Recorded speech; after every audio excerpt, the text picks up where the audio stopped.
And if I could just ask everyone to briefly introduce yourself so we know who you are. I'm Lobsang Sangye. I'm a regular at Halifax, thanks to Peter and very good staff members and volunteers. I think, we talk about climate change. One particular issue I want to raise is water crisis, shortage of water.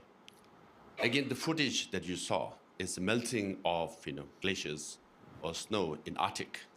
And Arctic and Antarctica is much being covered. But the third largest reserve of ice is in the Himalayas, is in Tibet. Mm-hmm. And by 2050, the population will be 10 billion in the world, right? And of which 5.3 billion will be in Asia. So more than half the population will be in Asia. Now, Asia is already facing water scarcity. China has a shortage of 40% of the population facing water scarcity. India, and as a whole. Now, Tibetan plateau, the glaciers, right, is a source of 6 of the largest rivers of Asia and provides water to 1.4 billion people. So it's that important. Now, turning point is 2030. So the more glaciers will melt over Tibetan plateau and less will be, covered. So that's the major crisis. So you just name it, China occupied Tibet. Primarily, one of the major reasons, there's lots of natural resources where Canadian companies are also investing, okay?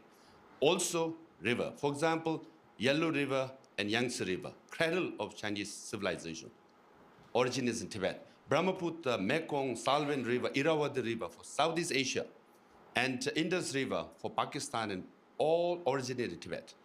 So Asia is going to face major water crisis, right? Now, in 2050, we will have 10 billion people, right? Now, presently, we have 8 billion people. Food production is for 10 billion people, which is not enough because a lot is wasted. But in 2050, there will be 10 billion people, of which 50% will live in Asia, of which 60% are going to live in the city areas, right? Again, they need water. So it's a major, major crisis. So I want, of course, as much as we're in Canada, Canada has surplus of water for 50 years, okay? Asia is going to face major, major water crisis, and the Tibetan Plateau is very important. I would like you all to comment on that. Thank you. Madeline. So I had the pleasure of actually going to an Arctic Circle event organized in Dubai last year and learning about the third pole and finding out that there's actually a lot of similarities in so much as, yes, the poles and the third pole are melting, but at the same time, interestingly enough, we are also dealing with, which is sort of counterintuitive, droughts. So just the same way that you have sort of fires and then the next thing is you have floods, these extremities are extremely difficult to deal with. So Iqaluit, the capital of Nunavut, is actually, I think, on its 6th year of a water emergency because we don't have enough water for our community. And we actually can't develop because of it. So we need to recognize that we are in such extreme changes and managing it is extremely difficult, which means that we have to plan for it and we have to figure out, almost where we're at and where we're going to be and make the appropriate investments as a result. I mean, I'd make a brief comment on it, which is not really an answer to your question, but more a sort of expansion of the worry, really, which is that I think water has tended to be seen as a local issue, and it isn't, as you very well described. It's a strategic issue. And what worries me is not only in Tibet and Southeast Asia, as you described, but in Middle East, North Africa as well. I think there is this very great risk that water will be weaponized. And that whoever holds the top of the river will control what goes down the river.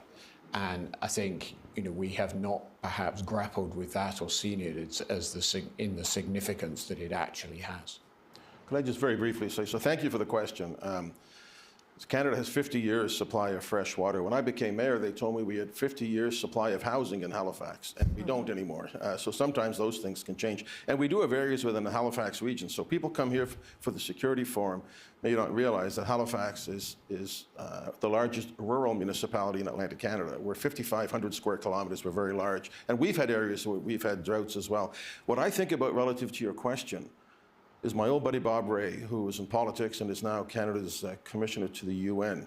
used to say about the economy. He used to say the animals all get along very well until the water supply starts going down at the water hole. And I think it's the same with water. We can't look at this just as a local situation, but we have to make sure. The old saying of think globally, act locally, we have to make sure that we take a wider view of this across the world, not allow it to become weaponized.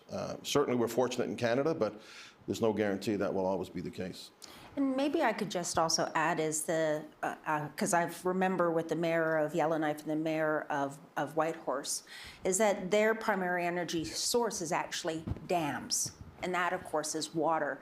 And to find out that with a reduction of the precipitation is that they've actually had to build diesel power plant backups. So water is more than just simply the consumption of water, what we need to drink, and of course for agricultural purposes and to cook with. It is also in many places of the world our energy source. And if we're going to achieve some of our energy, I guess, outcomes or targets, water is actually also a critical component of that consideration. One of the things I love about the Halifax Forum is learning things like that. I mean, it's such an important geography lesson that we don't think about often, and the complications of it, and these themes that are starting to emerge, that thin membrane between the situation we have now, where we have the resources we need, and when it becomes a massive fight for them. The acceleration with which we have to deal with this, but the inability to really know exactly what our bridging is, other than things like diesel and fossil fuels in